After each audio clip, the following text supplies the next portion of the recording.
Welcome to the City of Mesa Harassment Discrimination Training Module. In Human Resources, we investigate harassment and discrimination, and regardless of whether harassment and discrimination is intentional or unintentional, it has various effects in the work environment.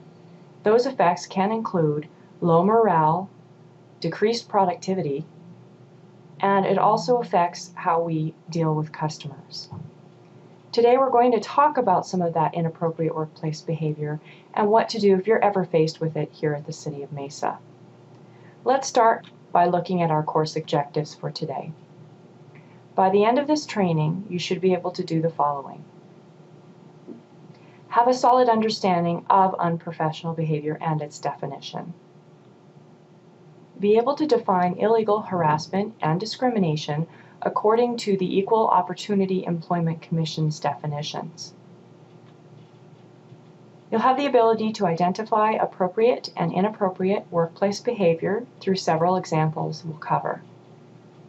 You'll also have an understanding of the City of Mesa's policy on harassment discrimination, including the steps you should take if you're ever faced with it in the organization.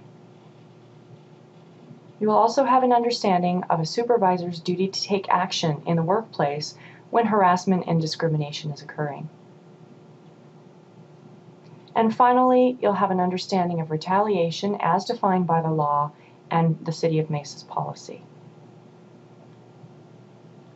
Let's start by exploring a few definitions. We'll take a look at the difference between unprofessional behavior and illegal harassment. Let's start first by defining unprofessional behavior. Unprofessional behavior can be defined as conduct that could include, but is not limited to, behavior that creates an uncomfortable work environment for coworkers. It can include behavior that is considered rude, degrading, or insulting. Let's take a look at some examples of unprofessional behavior. One example includes constantly calling a fellow coworker rude nicknames, such as baldy, fatty, or stupid. It can also include a supervisor who is publicly reprimanding and demeaning a subordinate. People in the workplace who display hostility and anger, such as yelling and screaming, are also displaying unprofessional behavior. It can also include acts of intimidation and rude and unproductive emails.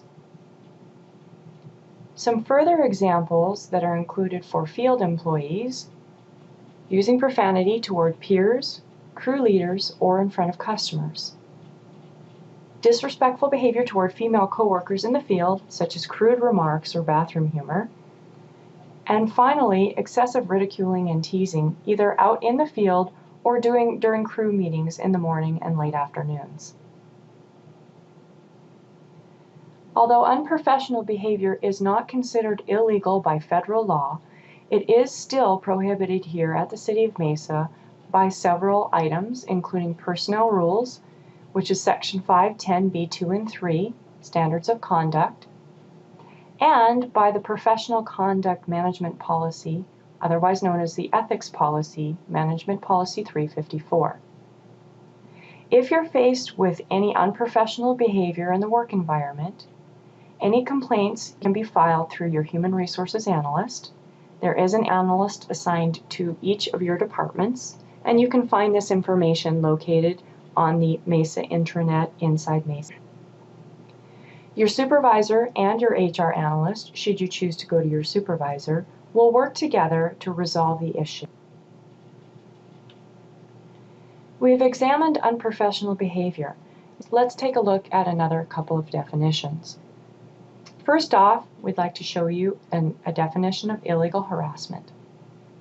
Illegal harassment, according to the EEOC, is defined as unwelcome behavior toward another individual based on one of several things: that person's race, color, sex, religion, age, disability, and national origin, which has the purpose or effect of unreasonably interfering with that person's work performance or creating an intimidating, hostile, or offensive work environment. The reason why the word unreasonably is highlighted on your screen is because that the behavior must be persistent and severe enough to be considered illegal. Therefore, one joke, for instance, of a sexual or racial nature would not constitute illegal harassment. One or two jokes, however, could be considered unprofessional and still prohibited here at the City of Mesa, yet not rising to the level of being illegal. The other definition we'd like to give to you today is in and around illegal discrimination. Discrimination occurs when an individual is treated differently because of his or her race, religion, age, national origin, gender, disability, or color, unless there is a specific job-related reason for the different treatment. Here at the city, we've not actually seen the job-related reason for different treatment. An example could be, as such, outside the city, if there is a role or a casting call for an actor that requires a man versus a woman, that is specific to that job. We'd like to also define for you and cover some of the laws in and around the definitions that we just looked at. We're going to talk a little bit about the Civil Rights Act of 1964, the Civil Rights Act of 1991, the ADEA, which is the Age Discrimination Employment Act, and the ADAAA, which is the Americans with Disability Act Amendment Act. All of these laws combined outline the 7 protected classes that we covered in the 2 previous definitions. To reiterate, the protected classes include race, sex or gender, age, those who are 40 years and older, disability, national origin, which means where you were born as outside the United States, color, which is the actual shade of the skin, and finally religion. In 1991, there were some additions made to the Civil Rights Act of 1964, and that added personal risk and personal liability. As of 1991, if we're found guilty of harassment or discrimination, we can actually, as employees, be held personally liable in a court of law, being civilly sued for those actions. We'd like to provide for you some examples of an illegal hostile work environment in and around harassment and discrimination to help clarify. One example includes assuming certain responsibilities are tied to somebody's gender. This goes back to the traditional roles of men and women. As an example, it could be the only woman in the office is getting coffee, or the only man in the office is lifting the heavy items, both traditional roles. Another example, and the most common, includes any type of pictures, jokes, posters, emails, text messages, instant messages, social network sites such as Facebook and MySpace, calendars or cartoons that are offensive regarding a protected class, as we've previously covered. One note about social networking sites. It's a very common activity in today's world. Social networking sites generally occur outside the organization. However, if there is harassment or discrimination occurring through a social network site, such as comments, jokes, etc., and that bleeds back into the work environment, that is considered harassment or discrimination, even though it is taking place outside of work hours. Another example of illegal hostile work environment includes asking for dates when it's unwanted. It's okay to ask for a date once. If it is not reciprocated, that behavior should be ceased at that point. Another example is unwanted shoulder massages. Catcalling or whistling at another individual is considered illegal hostile work environment. Also, any unwanted leering, staring, or elevator eyes, which means looking one up and down. Finally, touching of the breast, genitals, or buttocks. All of the above up until this particular example have to be persistent and pervasive enough to be considered illegal. However, touching of the breast, genitals, or buttocks is considered criminal in nature and only needs to occur once to be illegal. A few more examples for you of illegal hostile work environment. Discriminatory treatment, such as making employment decisions such as hiring, promoting, or firing based on race, disability, age, gender, color of the skin, religion, or national origin. Another example can include sabotaging or interfering with one's work because they belong to a protected class. Can also include offensive pranks or gestures, blocking someone's normal movement, and third-party harassment. Third-party harassment, as an example, you have 3 individuals in a work environment in a cubicle setting. 2 individuals are joking on a regular basis of something regarding race, age, sex, national origin, etc. Those 2 individuals or parties are fine and comfortable with the joking. However, on a regular basis, this third party or individual is subject to listening to this, and they're offended by it. This would be considered third-party harassment. One thing we'd like to stipulate and clarify is what the law looks at with regard to illegal hostile work environment and the behaviors that have been outlined in front of you today. The law looks at the perception of the recipient of the behavior, not the intent of the alleged harasser. So, for example, I didn't mean to offend that individual would not hold up in a court of law.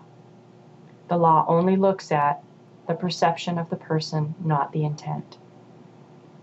We've given you some definitions so far. Now we'd like to take a few minutes to define for you the steps for reporting harassment and discrimination here at the City of Mesa. This is all according to the City of Mesa's policy 308 for at workplace harassment and discrimination, and is available to you on our City of Mesa website. If you're the victim of illegal harassment or discrimination, you are encouraged, though not required, to tell the harasser to stop.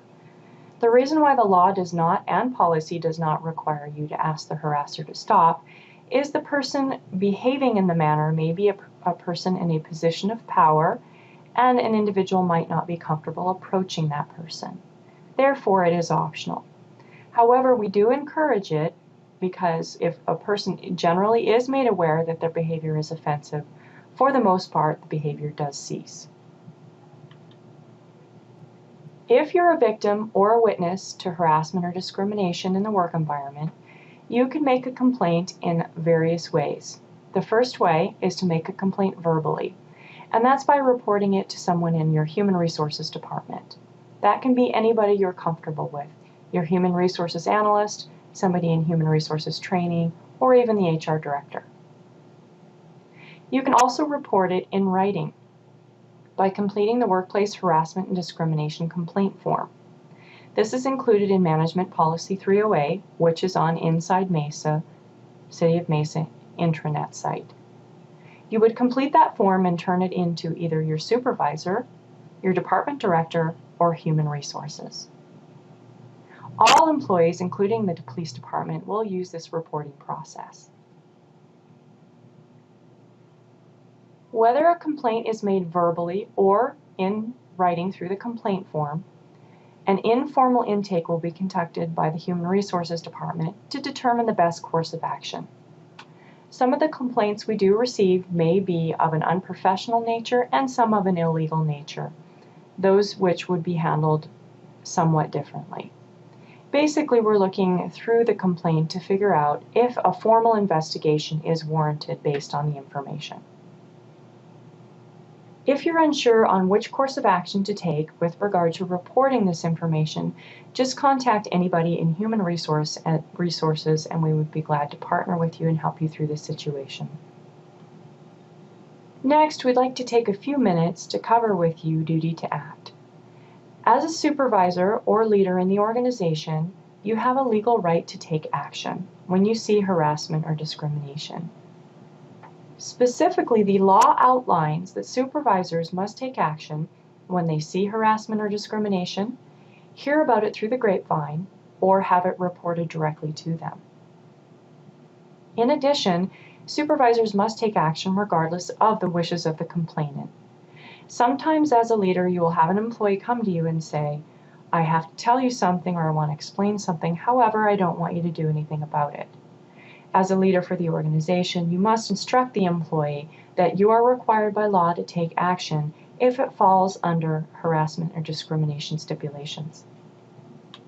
If a supervisor does not take action with harassment or discrimination, they can actually be held to corrective action here through the City of Mesa or held liable in a court of law. What does it mean to take action as a supervisor?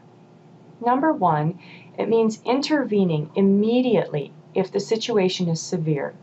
That could include separating the parties and/or putting one or both parties on administrative leave. However, you do want to contact Human Resources regarding placing people on administrative leave.